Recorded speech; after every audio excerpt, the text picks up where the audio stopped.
Mobile ফোনের দাম সাধারণ মানুষের ক্রয় ক্ষমতার মধ্যে রাখতে হ্যান্ডসেট আমদানিতে শুল্ক 25% থেকে কমিয়ে 10% করেছে সরকার।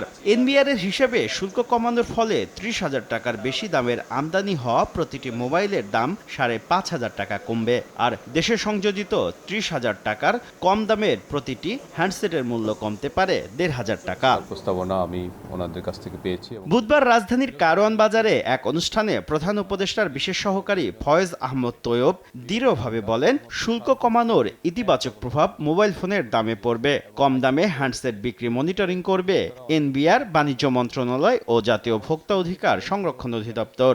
ন্যাশনাল বোর্ড অফ রেভিনিউর মনিটরি মেকানিজম আছে এবং কমার্স মন্ত্রণালয়ের মনিটরি মেকানিজম আছে, ভোক্তা অধিকার আছে।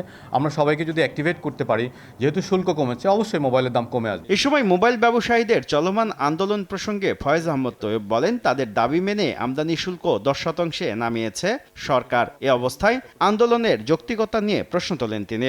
আমি সর্বোচ্চ চেষ্টা করে এটা 10% এনেছি। এটা আমি চ্যালেঞ্জ দিলাম অন্য খাতকে। অন্য খাতে যদি কেউ এটা এতটা কম পর্যায়ে আনতে পারে, আপনারা এনে আমাদেরকে দেখাবেন। দেখালে ওটাকে বেস্ট প্র্যাকটিস রেফারেন্স হিসেবে ব্যবহার করে আমি আবার এনবিআরে যাব। ব্যবসায়ীদের কাছে থাকা মোবাইল ফোনগুলোকে বৈধ করা হয়েছে। আগামী 3 মাস কোনো মোবাইল ফোন ব্লক হবে না বলেও জানান প্রধান উপদেষ্টার বিশেষ সহকারী। আপনাদের সবাইকে ধন্যবাদ। শুভ খান, সময় সংবাদ, ঢাকা।